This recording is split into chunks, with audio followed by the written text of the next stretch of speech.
So I'd love to start with the writing side of things, because you have gotten multiple scripts written. Good Egg was the second one, if I'm not mistaken.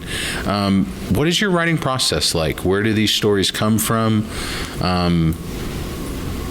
How much of yourself is in them? How much are friends in them? How do you approach your writing style compared to, when you dive in and make a film?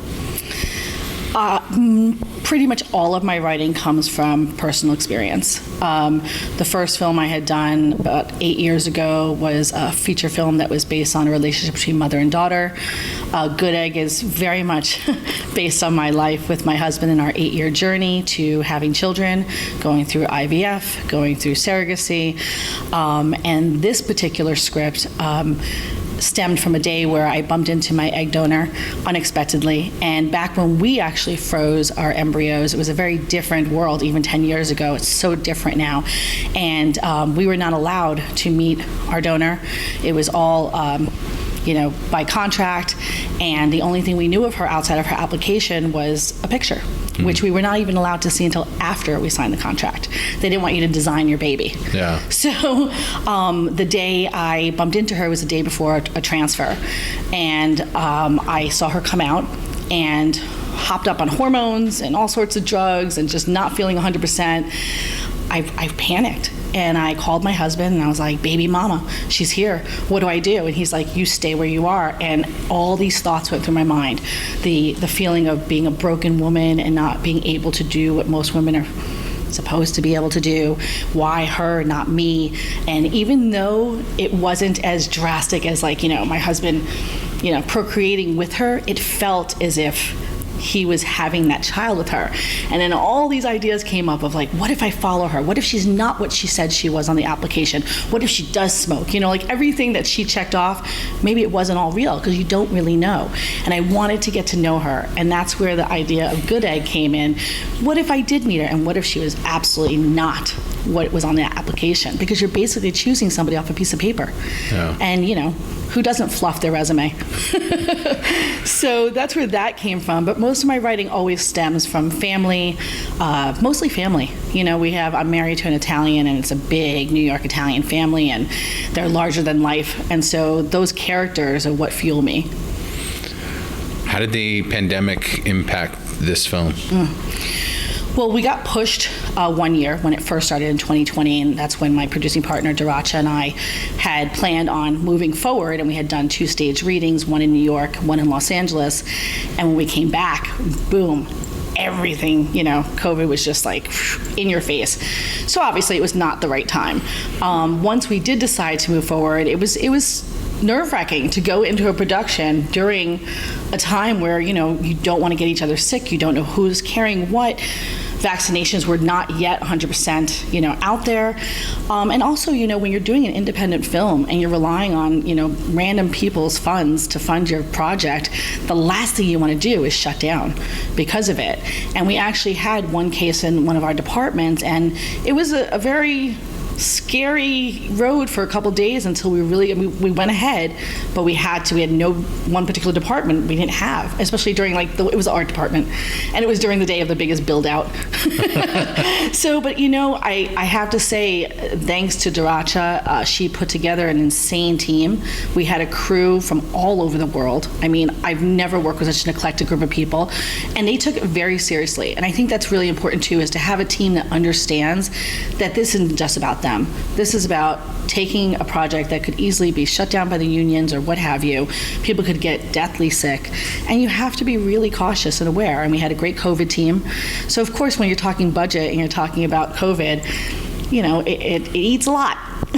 So you have to really figure out where your dollars are going.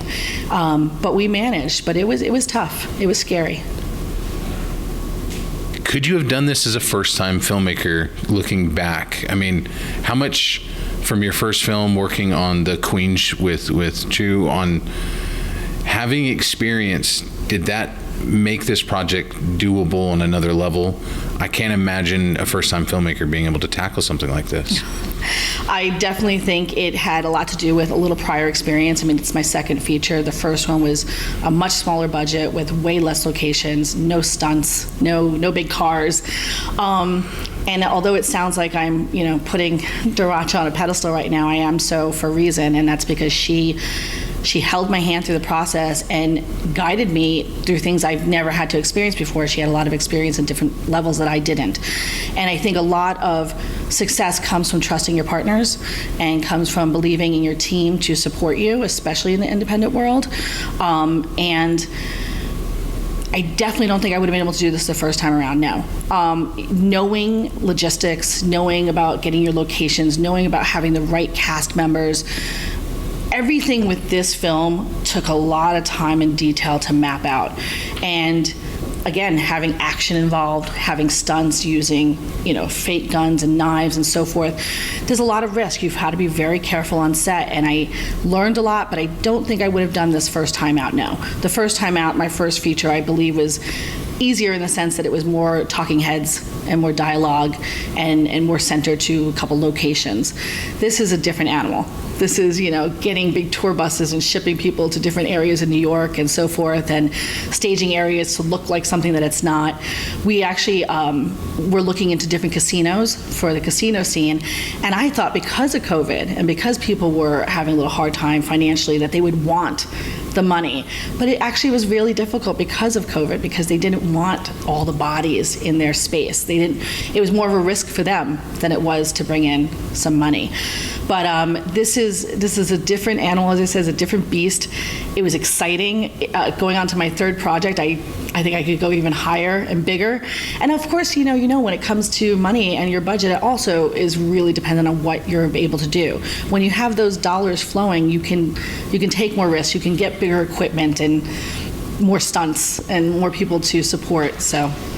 Did I answer it? You definitely did. No, and I love that you brought up the casino. Location-wise, getting some of the great locations you got. You've got a lot of outside stuff, but the interior stuff is pretty incredible what you're able to capture. Tell me about getting some of these locations and what that added to the story. It looks great on screen. You did capture the vibe and feel of these places, and I love that. Thank you. Well, that's kind of a sketchy story that you might want to edit around this, but we had a team that unfortunately the gentleman who was originally in charge had taken over a second business for COVID, and that's where he was making his money. So since his focus was primarily there, he really dropped the ball on us. So again, without placing her on a pedestal, Daracha became my locations manager on top of my producing partner, and she's behind your shoulder right there. And jokingly, we actually have in our end title credits Miss Location. So, because we didn't have a name and she didn't want her name there, so I just gave it away. But we had her, and she hauled butt, and she got all the locations for us. I mean, when I say last minute, I'm talking last minute. And when it came to casinos, since we didn't have the casinos giving us the rights to, own a little spot here and there, we did a build out. So we went to a sound stage, and James Bartol, who's my production designer, built out that casino. It looks legit. That's crazy. Legit. Yeah. Wow. He's amazing. I mean, he's amazing. And, we talked about color scheme, and I wanted the beginning where it's a little more somber and we're talking about the loss of child and so forth. I wanted that feel to not feel so bright. And that's why there's a lot of blues, which is sort of symbolic of fertility. And then when we cross over to the crazy, I wanted it to be bright and vibrant. And I wanted the casino to feel a little cheesy, but yet big. And that's why there's like parrots and trees and tiki bars, and it was actually really fun to walk through that set and seeing it for the first time, and knowing that you had so much mobility too. You could use a crane to lift your camera and so forth because there was no ceiling. So James did an amazing job of putting that together, and Daracha did an amazing job of securing the hotel that we shot a lot of our scenes in, including Nick Mendoza's suite, which was the Sheraton in downtown Brooklyn. Sorry that plugging, but I'm plugging. Might as well. It looks amazing. Thank you. I can't believe that's a crane shot. I thought it was a quick edit. That's pretty crazy. It might have been, depending on what we're talking about. Well, I'm curious about shot choices and about getting locations late. There's a lot of movement, as you said, in this film. There is not just some static shots all the time. Did you change on the spot also the way you were going to shoot or anything like that? Because I feel like with Getting Locations Last, there must have been some type of pivot, because there's some crazy wild things going on in these scenes. Actually, no. We had it pretty mapped out as to where, and again, even at the gas station, we had to only shoot in one direction because the other direction would have given away that we weren't on the highway that was going down to Atlantic City. It was clearly Long Island. So there were you had to cheat your camera in certain directions to make it look legit. So although it looks like we just had the camera set up in different angles so that we could capture the run, we could capture this. Yeah, and even I don't know if you recall the scene where Bridget jumps out the chute. Yes. Okay, like that's not even a real wall, and that's not a real chute. James and his team put together this fake wall that's behind like an elevator shack, and we built the thing. So she puts her leg in, cut, and then we're now in a totally different location. Now we're in a high school, and that's where she falls into the kitchen in a laundry basket. Completely different. Movie magic. I don't feel like I've watched the same movie now, knowing all this crap. This is amazing. Movie magic. Wow. Okay. I don't want to be surprised anymore, so I'm going to ask about getting this cast. You had a wonderful cast your first film, obviously with Gina and Anna and those wonderful actresses, but this is a little bit bigger, eclectic cast. What was the casting process like? I happen to know Wendy Weidman out of Los Angeles. We had known each other for years, and I called her and said, I really want something different. I want somebody who's going to hustle and fight for the cast I want and not say no, because I truly believe that no is just a simple answer, and it's very you hear it all the time in Hollywood. It's or silence is your answer, one or the other. And I said, would you be willing to go to the gate for me? And she was like, what do you want? Who are you looking for? And initially, honestly, for the role of Jessica, I didn't know. I there's so many Latina actresses out there and of varied levels, but Jessica had to be very specific to me. She had to feel worldly and strong and vulnerable. And so those qualities, yes, you could play those characters or those qualities, but I wanted somebody who like it lived in them. It was just part of who they were. And we saw a bunch of different reels, from different actresses that came in, and there was something about Yara, it just hit me like, that's her. That's her.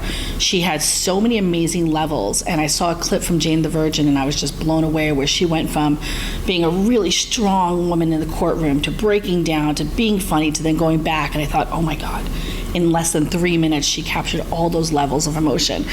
And so we had a talk, and once she came on board, which I was thrilled about, everything else could have trickled down. I needed to have her before I could do the rest of the cast. And then Andrea came in right after that, and Andrea Lundo, she was in Narcos, and I loved her vulnerability. I love that I wanted to play against type, because everybody would think a con artist is, you're going to see the toughness, you're going to see the grit. I wanted the opposite. I wanted her to be somebody that you would believe. She's quite adorable. It's kind of tricky that way. Yeah. But she played the levels, the subtlety, the manipulation, the con. I wanted it to not be so like, oh, we knew it was going to happen before it happened. And we had a very long talk. She's a very deep individual. She's very... she's just very zen and very thoughtful and just, the only word I can think is deep. She's just a deep person. I love the way she talked about who Bridget was to her. So that locked in that character. And then as we went along, ironically, like the character of Sal, in the breakdown, it was Italian or Caucasian. And I just wanted whomever was going to be good. So we had a bunch of different guys come in, everybody with the gold chains and the wife beaters, and I was like, oh, we're playing as a type. And then all of a sudden Nick Cregan comes up, and I'm like, okay, let's see it. And within the first 2 minutes of his audition, and then I gave him some notes and he did it again, I was like, I don't care what was on the breakdown. He is Sal. He, again, also, every character should have levels. And I don't want somebody playing into like the typical Goomba Italian thing. And a lot of the guys were doing that, although some were really good. And Sal just sat back. Nick. Nick just sat back and was so calm. And so when I gave him notes, he really took my notes and listened. And I just love the fact that he went from being a tough guy to seeing that breakdown when he decides this isn't for me. I'd rather be with Bridget than, well, if I'm giving the whole movie away. Spoiler. And again, it was just one of those things where I love casting against my own writing.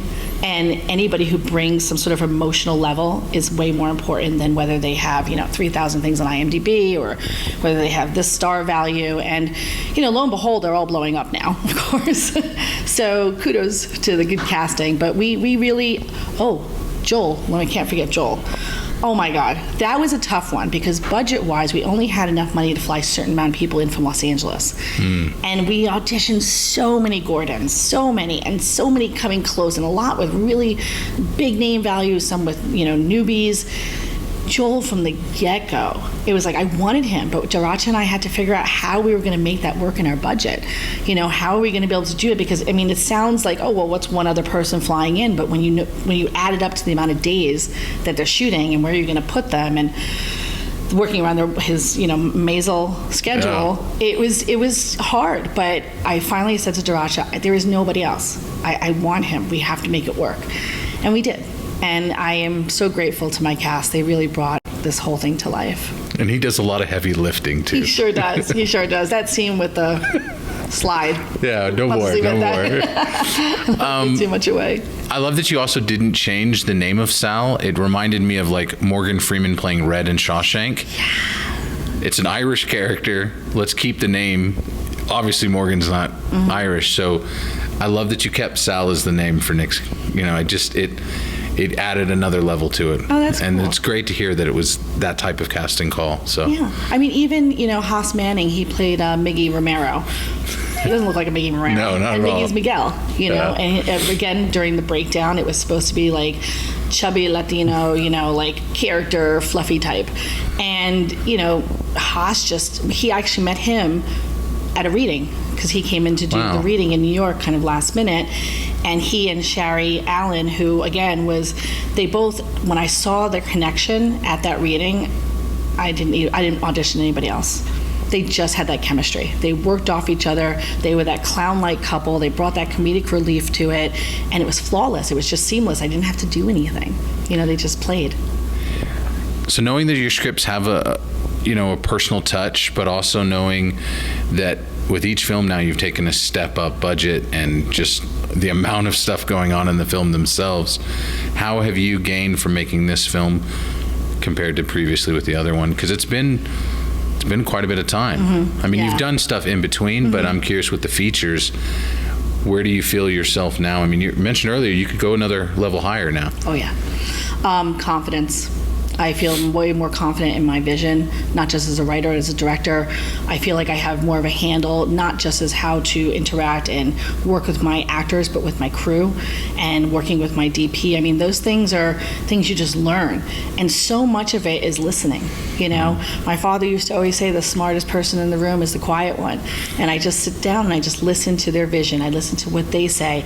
And then, of course, I say no. But, I'll come in and interject. But I do feel that the space in between, by the way, I did work on other people's projects, and I realized after the last project I worked on that I'm just better working on my own. It's very hard, unless a studio is paying you, to work on other independent projects that are not your voice, that's not for you. If somebody came to you from a studio and said, we'll pay you such and such to shoot this film, I'm not going to say no to, G.I. Joe 7.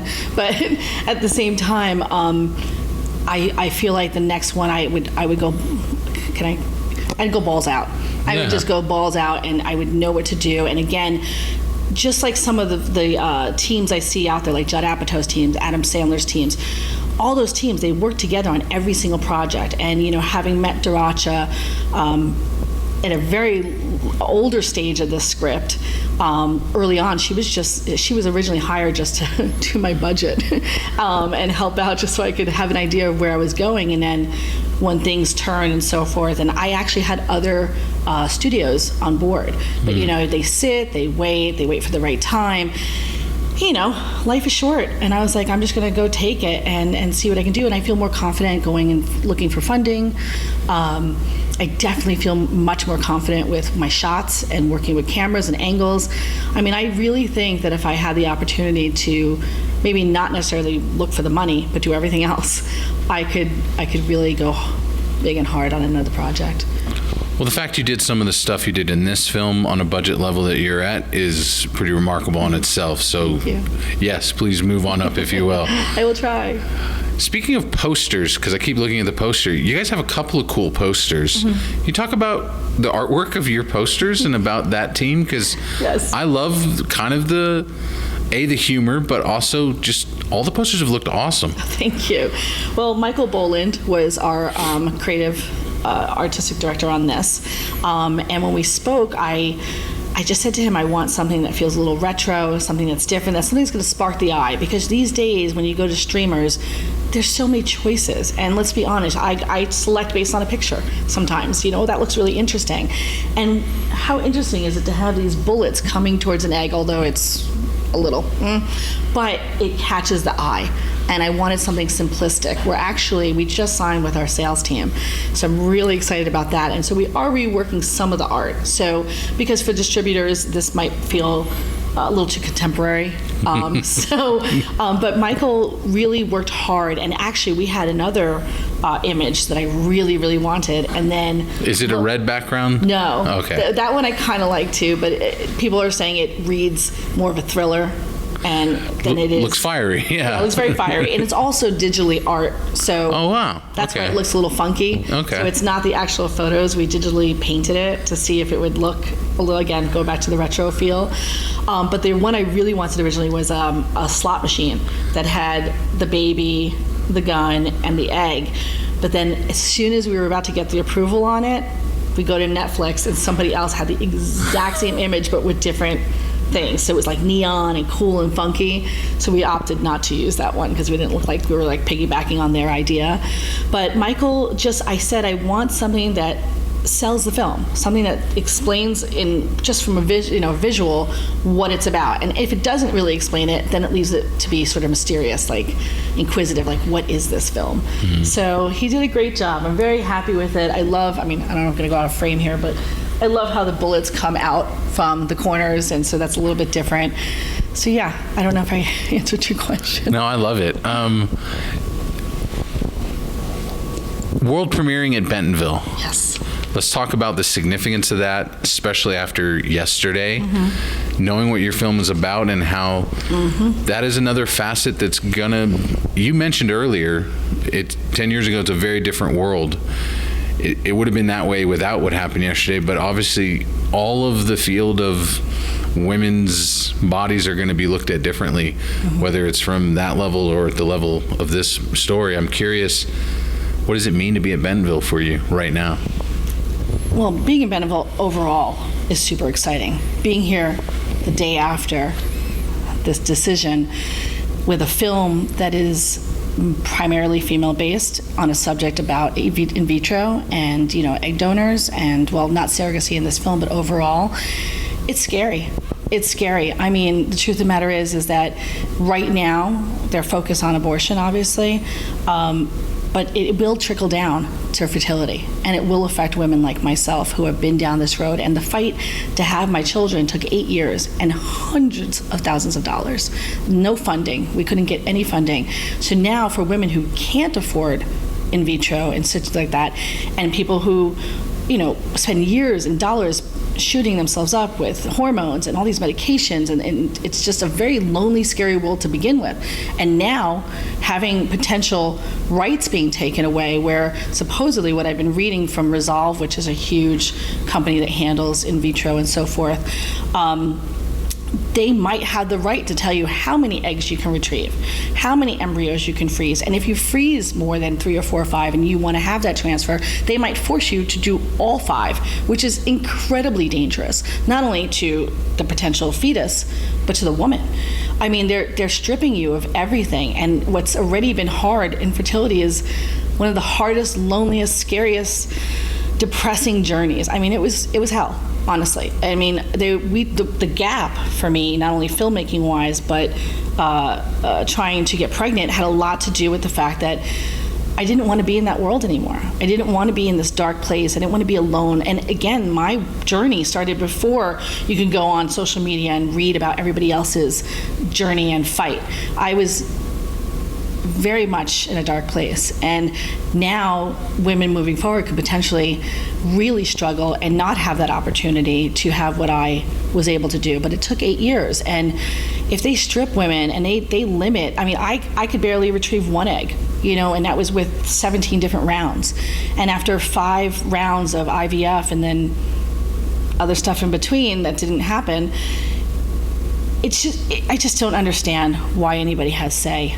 I don't want to start crying, but I don't understand why anyone has say in what a woman can and cannot do. I mean, I do understand certain points of view, but this decision yesterday it will trickle down to fertility and to IVF and surrogacy, and there are so many more women out there that suffer through infertility, and men, and I think it's going to have a really drastic result at the end. Sorry, the movie's a comedy, by the way. But no, thank you for sharing that. I think that's an important thing, and obviously it was programmed before that. Yes. So it meant a lot, I think, for Gina, Wendy, Ashley, the programming team, to really bring something like this to their festival. It not only the subject matter, but knowing the team you've built, and it's a women strong team. Yeah. Can you talk a bit about that this unit, this group?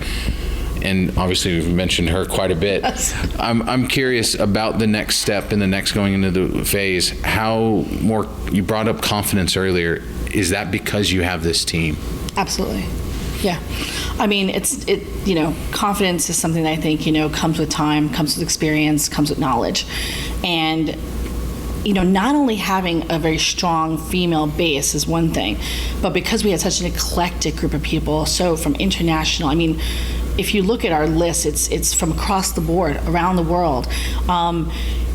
If you're open to listening and opening to hearing what your team wants or expects or just thinks that maybe you should go in a different direction, just to listen, to sit with it for a second, to learn from that, that's where the confidence comes from. But having a team that's willing and open to saying what they want and feeling comfortable enough to go to the director and say, well, I don't really think this shot's going to work. What if we do this? You can't build a team and build your self-confidence if you don't have that backbone. And we literally, when I tell you, I've worked on really small projects, I've worked on some bigger ones where I'm, a PA back in the day. And if you watch the dynamic, this particular shoot was 5 weeks. It was 24 days. There was no drama. Everybody just did their job. And working, men and women, good is good. If you're good and you're talented and you're committed, that's it. But there is a dynamic, there's a respect when it's a woman working with another woman, I feel. There's something different. There's women, our brains are tuned in differently, and it's very systematic, and it's very organized, and it's very and that's how I work. I can't work when things are just loosey-goosey, and I need structure. And this team brought so much structure that I didn't lose sleep, I didn't stress. The biggest stress was, honestly, is the money going to land in the bank, and are we going to survive through COVID? Those are the two big issues, which is, inevitable, actually. But having the support, and so sorry, Daracha, I keep saying, but really, somebody who is at your beck and 24/7, who doesn't let the ball drop, who understands that this is going to be fierce and exhausting and exhilarating and scary, but just stays with you. And there's something about that female dynamic of strength that lifts me up. Having them support me makes me want to be there for them and to allow them to also feel their creative freedom to do what they want to do. So again, don't know if I answered your question. But yeah, having women and having I think it's not just women, it's having this eclectic group of crazy people. If you met some of our crew, from France and Spain and Argentina, just everywhere. Everybody's perspective is very different. An international crew is very different than an American crew. They're both great, but there's something about working with these international folks that there's just insane commitment. There's such drive. And again, American Crew too, because I know I'm going to get castrated for saying that.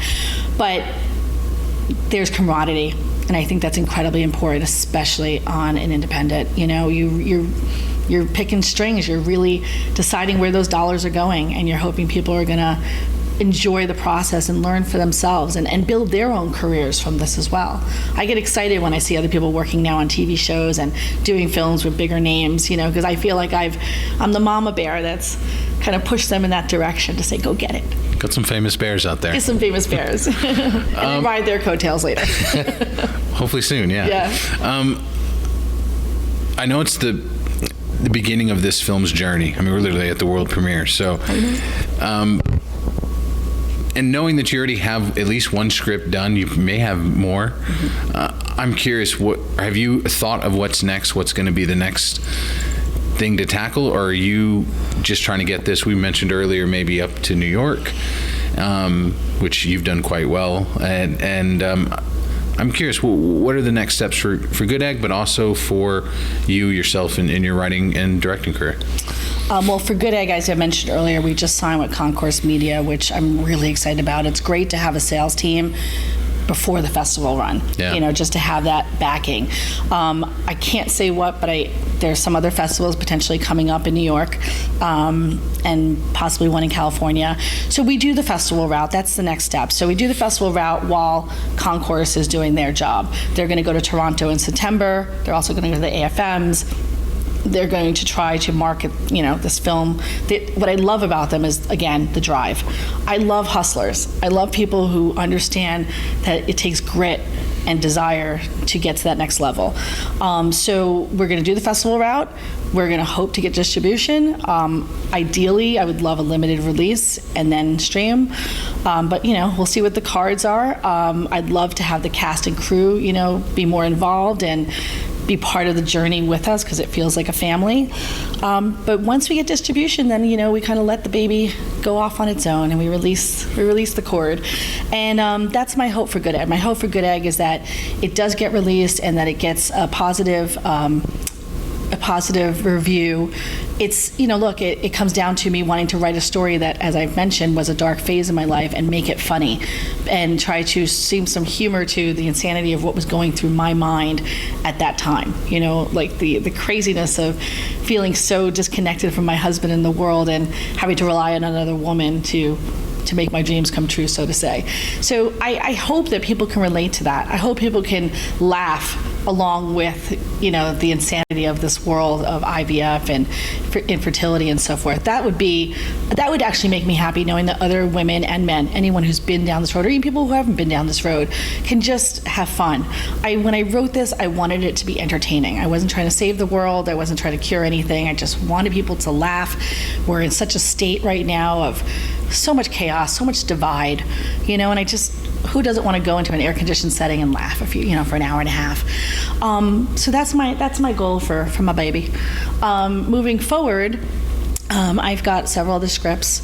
I've got a couple sitcoms that I'm potentially thinking about shooting as a presentation. I'm not sure, but I have an animation feature called Nestor and the Cold War that I don't know where to begin to get that off the ground, but that's something different and fun. And I just finished a treatment for a book that I'm going to be adapting, which is called A Circle of Chalk, which ironically is about embryo adoption. Wow. Yeah. Diving into a hole. Very wow. deep. I'm going to be known for the world of surrogacy and embryos. Well, as long as you keep it as funny as this one was, I think you're going to be successful at it. Cause this one actually happens to be a very drama. Wow. The book is fascinating. It's a massive ensemble. I truly feel that it's a very Hollywood blockbuster type. I can already see all the characters. It's deep. It's poignant. The characters are eclectic. It's basically an ensemble where it branches off from the main characters to two sub-stories, all dealing with the same situation, but in different worlds.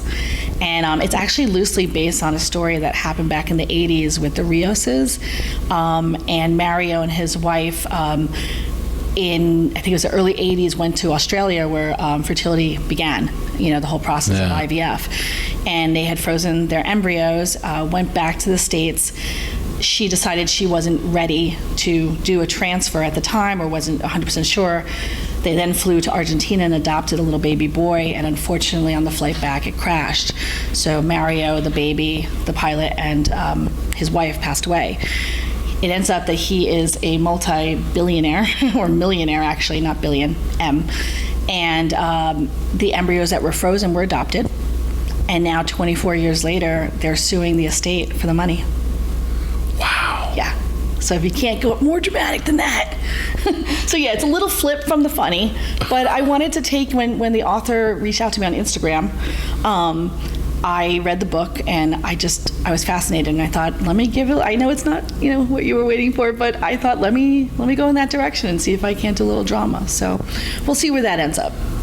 Well, Nicole, I don't want to limit where you're going, so I appreciate that. And yeah, when that happens and you've made that film, I hope we get to chat again. Absolutely. I would love to come back again and meet all of you, see all of you. Well, it's been a pleasure. Thank you. And I can't wait for people to see this. Me too. Not too long from now. Just like a couple hours. I'm trying to Zen. breathe it in and zen it out. Yep, exactly. Thank you so much. Thank you, Nicole.